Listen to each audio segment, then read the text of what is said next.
Welcome in today's session. Today we are going to learn about the genetically modified organism, that is the GMOs, genetically modified plants and the genetically modified animals. In last video we have seen about how the gene therapy is worked, how gene therapy is getting used in the day-to-day life, how biotechnology having its issue, having impact on the day-to-day life, what are the uses of biotechnology or the applications of biotechnology. The genetically modified organism, it is one of the most important application from the biotechnology in today's modern era. That in 21st century, it is not enough to feed up these huge amount of population in India, in other countries. Therefore, we have to satisfy them by increasing the production of, by increasing the yield of plants, by making them transgenic. And we have to produce the genetically modified that hormones, proteins by the transgenic animals also. That means biotechnology having one of the wide spectrum in the use of genetically modified organism. That one of the example from genetically modified organism is transgenic plant and transgenic animal. What are the genetically modified organism? We know that when it is used is in a traditionally, जेव्हा आपण म्हणू पारंपरिकरित्या एखाद्या ऑर्गॅनिझममध्ये आपल्याला इच्छित character insert करायचे आहेत, then there is a cross pollination between two plants, there is a cross between two organisms to produce the desired one, to produce the desired plant or animal. But nowadays that is totally traditional method. That genetically modified organisms, these are organisms in which there is an artificial manipulation of a genome. When we have to change the genome, when we have to enhance the genome, आपल्याला जेव्हा एखाद्या ऑर्गॅनिझमचं genetic material प्रगत बनवायचं आहे, पण artificially, naturally कसं प्रगत बनवू आपण? By taking the cross pollination. But when we have to make them artificially manipulated about their genome, that organisms, and for how the organisms they are become genetically modified by the rDNA technology.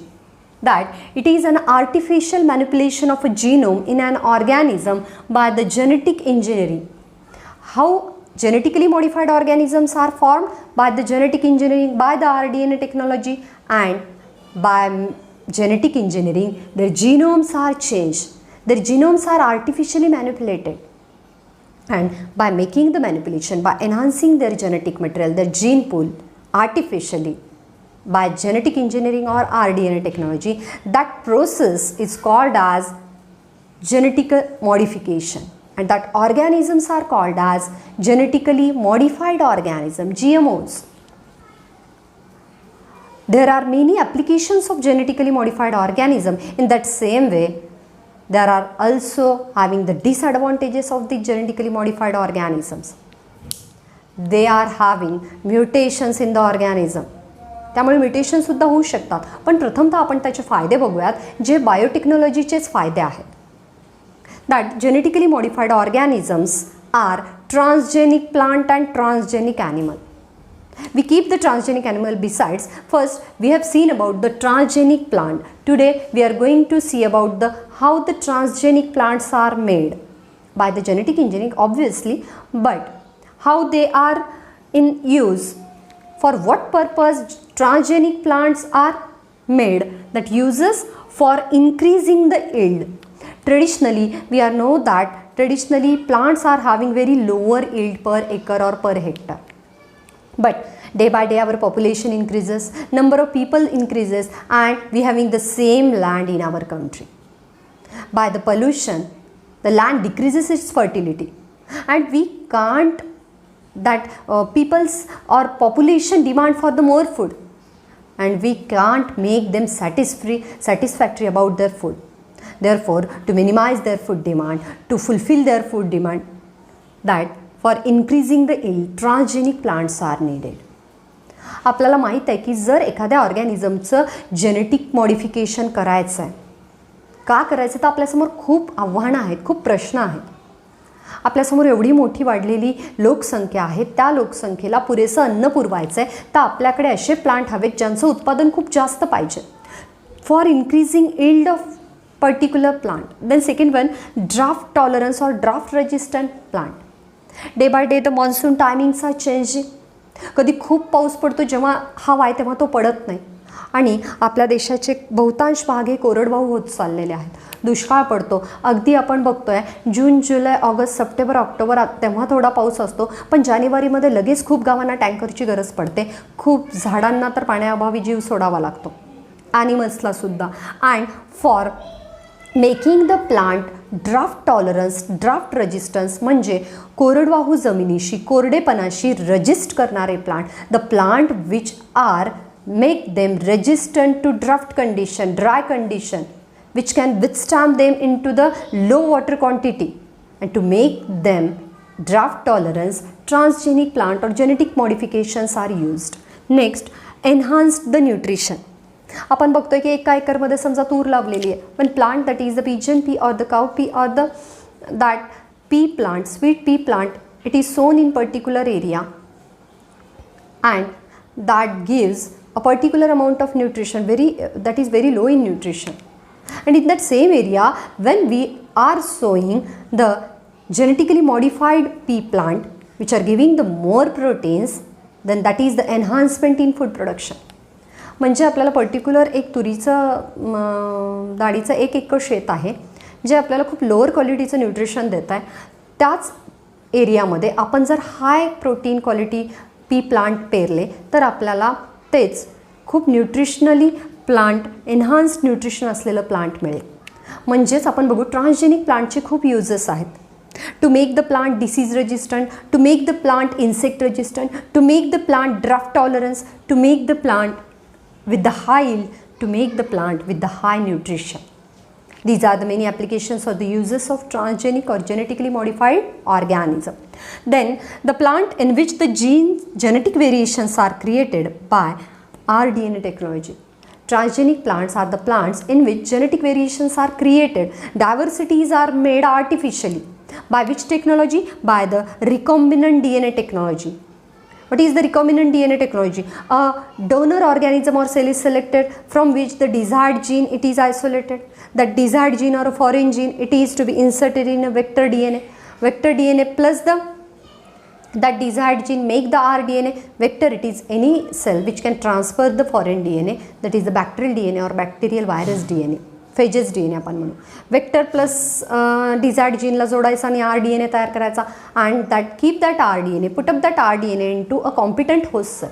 And by that competent host cell we can replicate that host cell many times to gives that gene in many times. आपल्याला खूप सारे त्या जीन्सच्या copy जर मिळवायच्या असतील तर आपल्याला होस्ट सेलला मल्टिप्लाय करावं लागेल, आयदर पी सी आर और बाय नॅचरली. आणि मग आपल्याला त्या प्रोटीनचं काय मिळेल, प्रमाण मिळेल, कॉन्सन्ट्रेशन मिळेल, त्याचं थोडं अमाऊंट मिळेल. आणि जर ते अमाऊंट इन्क्रीज करायचं असेल तर आपल्याला त्याचं पी सी आर करावं लागेल. तर असं आर डी एन ए टेक्नॉलॉजीने आपण कुठल्याही याच्यात जीन काय करू शकतो, डिझायर्ड जेनेटिक व्हेरिएशन निर्माण करू शकतो. The first transgenic plant it is invented that is tobacco. Over 60 डायक्लॉट plants are made transgenic. Many monocot plants are made transgenic. There are many examples which are made transgenic in nature. Then that is the tomato, grapes, sugar beet, then the potato, brinjal. These are the crops which are made by the genetic modification, which are called as transgenic plant. For example, brassicas also, मोहरी आपण म्हणू, तर ते सुद्धा transgenic बनवल्या जातात. Then what are the advantages of this transgenic plant? Today we are going to see only 2 advantages of transgenic plant and the remaining advantages we will see in the next lecture or the next video. That first advantage is insect pest resistant. What are the pest? Any organism which attacking on the crops. Crop म्हणजे particular एरियात लावण्यात आलेली झाड. Plant आणि क्रॉपमध्ये फरक आहे. Crop we are sown that plant for our economic development, for our economic issues. That pest means any organism which attack on that crop yield, which infest the crop. त्या पिकाला जो खातोय त्याचे पीक नष्ट करतोय, आपली यील्ड कमी करतोय, त्या कुठल्याही ऑर्गॅनिझमला आपण पेस्ट म्हणू. पण आपण काऊज आणि बफेलोला पेस्ट म्हणत नाही. मायक्रो ऑर्गॅनिझम, इन्सेक्ट यांना आपण पेस्ट म्हणतो. बट इथं कुठले पेस्ट आहेत? Insect paste. The insect which are attacking on crop, which are decreasing the yield of crop, they इन्फेस्ट on crop. ते क्रॉपला खातात, त्यांचं उत्पन्न कमी करतात, त्यांना डिसीज निर्माण करतात, त्यांना आपण इन्सेक्ट पेस्ट म्हणू. आणि प्लांटमध्ये resistant power, the capacity to oppose the insect pest in a plant that is called insect pest resistant. Some plants are naturally insect pest resistant, but some are made insect resistant by rDNA technology, by genetic engineering, and these are the transgenic plant. or समजा दोन वीट आहेत, एक वीट आहे ज्याला smut disease होतो, that black smut of वीट, म्हणजेच एक fungal disease होतो ज्याच्यावर काळे दाणे पडतात, कशावर? पानांवर आणि गव्हाच्या ओंब्यांवर. आणि दुसरा एक वीट आहे ज्याच्यावर स्मट डिसीज पडत नाही किंवा खूप कमी पडतो. That means that particular wheat having the gene for the disease register, and this is the fungal disease. But one of the stem borer असेल, स्टेमला पोखरून काढणारा किडा असेल, एका वीटला तो रोग होतो आणि दुसऱ्याला होत नाही, तर दुसरा जो वीट आहे विच इज इन्सेक्ट रजिस्टंट, त्याच्यातला इन्सेक्ट रजिस्टंट जीन काढायचा आणि या प्लांटमध्ये ट्रान्सफर करायचा. तर हे आपल्याला करता येतं दॅट rDNA टेक्नॉलॉजीने. बघा, इन्सेक्ट रजिस्टंट इन्सेक्ट पेस्ट कमी करण्यासाठी आपल्याला काय वापरता येतं? We use the chemical pesticide. That when we that particularly use the chemical pesticides which are having bad effects on our health and which are having bad effects on crops also, which are useful plant to us, which are gives yield to us. म्हणजे त्याचा परिणाम त्या इन्सेक्टवर तर होतोच, पण परिणामी क्रॉप्सवर सुद्धा होतो, जेणेकरून क्रॉप्सची इल्ड कमी होऊ शकते. तर to reduce the chemical effect and the cost. आता बघा, जेव्हा आपण केमिकल फर्टिलायझरचा वापर करतो त्या झाडांपासून मिळालेल्या धान्याची किंमतही उच्च असते, जे गरीब लोकांना परवडणार नाही. To minimize the cost, when we use the fertilizer or the chemical pesticides, then that particularly grains having the high cost, and to reduce that cost of that yield, to reduce the cost of that particularly grains, and to reduce the chemical effects, we can use the transgenic plant. You know that one of the cotton plant having that fruit like the ball, fibrous fruit असतं cotton crop मध्ये, and the cotton crops having the effect of the ball worms on that balls, त्या बोंडाला खायला बोंडअळी लागते. म्हणजे आपण म्हणू की बोंडअळीचं इन्फेक्शन होतं कॉटन क्रॉपला. Cotton crops suffered from the infection of that boll worms, and boll worms they are rapidly growth and they are very hazardous to that plant, they decrease their yield. And some plants are disease resistant. By making their cross pollination, instead of that we are using the transgenic plants. आपण bacillus thuringiensis, सायंटिस्टनी हा bacillus thuringiensis नावाचा एक bacteria use केलेला आहे.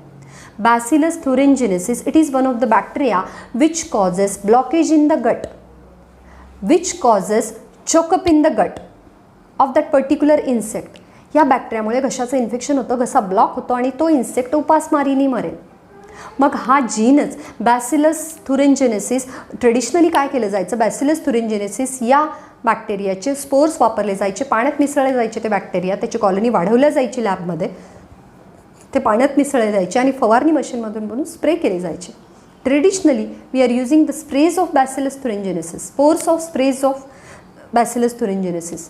In that sprays, spores of Bacillus thuringiensis is present. But nowadays, spores are not used. That from that Bacillus thuringiensis, the gene for blockage of gut, it is isolated. That gene, it is joined to a phage DNA, means vector. म्हणजेच bacterial व्हायरसचा DNA थोडासा आणि एक desired gene जो घसा block करतो, त्याला मिळून एक rDNA बनवायचा. And that rDNA is inserted into E. coli, and when E. coli replicate themselves, that gene for blockage of gut of an insect, it is also replicated, and finally we get the protein for that blockage of gut and extract that protein and give it to the plant.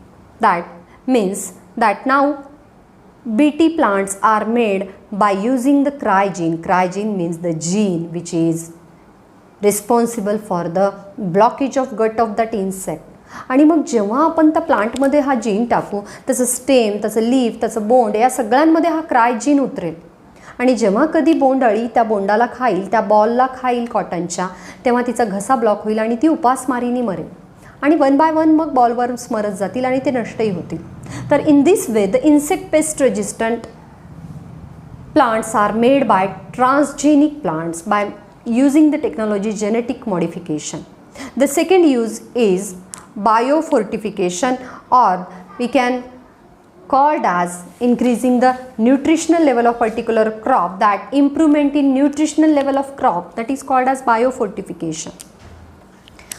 जुन्या काळात biofortification कसं केलं जायचं, एखाद्या प्लांटचं nutrition कसं वाढवलं जायचं, पोषण कसं वाढवलं जायचं. जेव्हा आपण त्या प्लांटचे उत्पन्न घेतो आहे, मग ते प्लांट सिरियल्स असो किंवा ऑइल सीड्स असो किंवा ड्रायफ्रूट्स असो, त्याचं जेव्हा प्रक्रिया करता during the processing of cereals or the pulses or the oil seeds or the dry fruits, during their processing nutrients are added. Nutrient add केले जायचे जर कमी असतील तर. नाही तर काय केलं जायचं, सपोज एक ऑइल सीड आहे, दॅट इज द सिझॅम, तीळ आहेत. दुसरं एक सिझॅमिस प्लांट आहे. प्लांट एमध्ये खूप प्रोटीन्स आहेत, खूप ऑइल कंटेंट जास्त आहे, प्लांट बीमध्ये कमी आहे. Then we have go for the cross pollination in between that species to make them rich in vitamin E sesamin. म्हणजे आपल्याला तिळाच्या तेलाचा प्लांट जर vitamin A enrich, fat enrich बनवायचं असेल तर ज्याचं विटॅमिन ई जास्त आहे त्याच्यासोबत आपण क्रॉस करायचो. त्याचा ट्रेडिशनली असं करायचो. But now what is done, biofortification is mainly done for reducing the माल न्यूट्रिशन. आपण बघतोय वाढता लोकसंख्येनुसार आपण प्रत्येक व्यक्तीची न्यूट्रिशनल पोषक गरज पूर्ण नाही करू शकत. आपण रोज अन्न खातोय तर खरी, पण आपण आपली न्यूट्रिशनल गरज पूर्ण नाही करू शकत. when we taking the food, major of the population of the India, they will suffer from the deficiency diseases, they will suffer from the malnutrition. What is the malnutrition? It is the insufficient amount of nutrition from the daily food.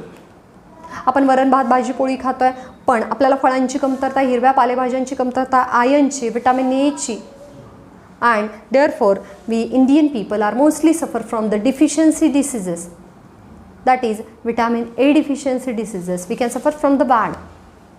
Therefore, to reduce that deficiency diseases, to reduce the malnutrition, कुपोषण म्हणतो आपण त्याला, वय वर्ष 1 ते 3 किंवा 1 ते 5 किंवा एका वर्षाच्या मुलांना होणारे डिसीजेस आहेत. प्रोटीन एनर्जी मालन्यूट्रिशन, PM, क्वाशिओरकर, मॅरास्मस, हे 2 डिसीज आहेत जे PMचे प्रकार आहेत. म्हणजे तुम्ही बघा, आदिवासी एरियातल्या मुलांना जंगलातलं फळं, ते मेडिसिन्स तर भेटतील, बट त्यांना डे टू डे रिक्वायरमेंट काय भेटणार आहे, त्यांच्याकडून पेरला जाणारा भात, शासनाकडून मिळणारे गहू, but they will suffer from the deficiency diseases. They do not get the enough amount of protein in their diet, and to complete the need of that people, to complete the need of the each and every people of the country, to reduce the malnutrition, biofortification is to be done. And what is the biofortification? It is the particularly enhancement in the particularly crop by their nutritional issues. एखाद्या क्रॉपची प्रगती करणं त्याच्या पोषणाच्या बाबतीत, to increase the nutrition, to increase the amount of vitamin, minerals, carbohydrate, fats, particularly proteins of a plant product, that is called biofortification. But normal fortification, it is to increase the nutritional value of crop. But what is biofortification? When we have to increase the nutritional value of particular crop with the help of living organism, with the help of genes from a plant or animal, that means that is called as biofortification. आपण जीन्सचा वापर करून जेव्हा nutritional value वाढवतो एखाद्या क्रॉपची, suppose बघा soybean आणि फॅसिओलस, शेंगा किंवा सोयाबीनच्या झाडातून आपल्याला एक फेरिटीन प्रोटीनचा जीन मिळतो आहे. Ferritin, it is the protein which particularly fill up the need of a iron बनवतं. म्हणजे सोयाबीनमध्ये आणि फॅसिओलस या प्लांट्समध्ये आयर्नसाठी फेरिटीन प्रोटीन रिस्पॉन्सिबल असतं, आणि फेरिटीन प्रोटीनसाठी जो जीन असतो तो सोयाबीनपासून एक्स्ट्रॅक्ट करता येतो. And that gene for a iron, that gene for a ferritin, it is transferred into the rice plant, paddy plants, and now that paddy plant, it is full with the ferritin, it is full with the iron, and the people do not suffer from the iron deficiencies. म्हणजे day to day लाईफमध्ये जे एक palatable food घेतात सामान्य लोक, म्हणजे banana असेल, एक गहू तांदूळ असतील, त्याच्यातच आपल्याला विटॅमिन मिनरल्स इन्सर्ट करणारे जीन टाकायचे. Then India will no suffer from the malnutrition. Malnutrition कुठेच राहणार नाही जर आपण रोजच्या आहारातल्या म्हणजे भाज्यांना, फळांना, धान्याला जर आपण न्यूट्रिशनल रिच बनवू तर. That to reduce malnutrition and deficiency diseases some plants are biofortified just like the golden rice. You know that what is the golden rice? It is not a golden in color, but it is with the rich in beta carotene.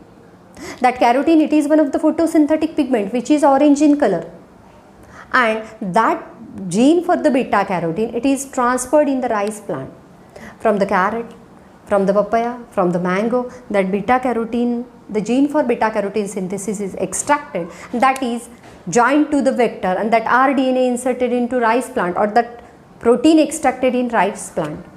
आपण बघू तांदूळ हा काही पिवळा नसतो किंवा त्याचा पिवळा भातही होत नाही, बट असा तांदूळ ज्याच्यामध्ये विटॅमिन एची कमतरता आहे त्या तांदळामध्ये विटॅमिन ए टाकायचं आहे आपल्याला. आणि जर विटॅमिन ए टाकला तर विटॅमिन एच्या तयारीसाठी काय लागतं तर बीटा कॅरोटीन नावाचं एक प्रोटीन लागतं which is necessary for the vitamin a formation. That is precursor for vitamin A.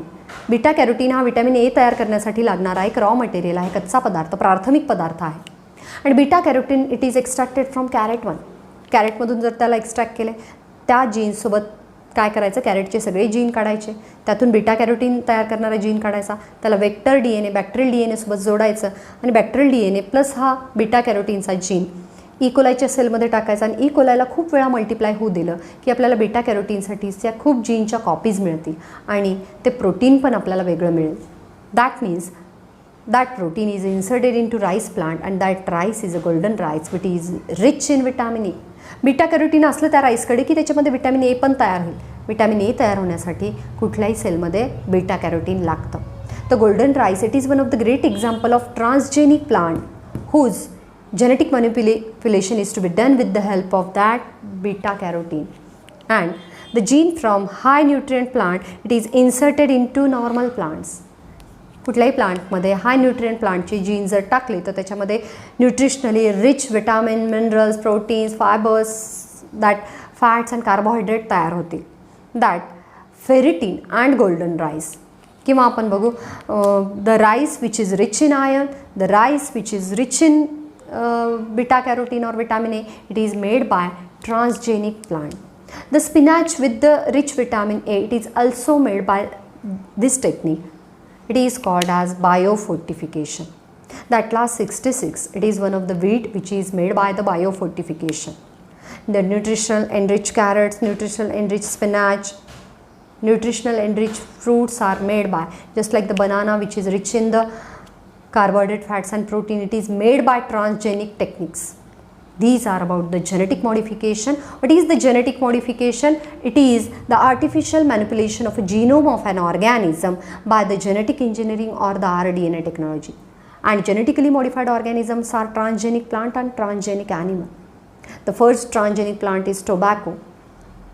That potato, brinjal, sugar beet and grapes, they are also made transgenic in nature. For what purpose they are made transgenic? To increase the yield, to make the plant drought resistant, to make the plant disease resistant, to make the plant insect resistant, to make the plant pest resistant, to make the plant rich in nutrition, to enhance the nutrition. The genetic modification is to be done, and these are two applications of the or advantages of the genetic modification or transgenic plant, that are the insect pest resistant and biofortification. This is about the transgenic plant and its two advantages. Thank you student for today's video.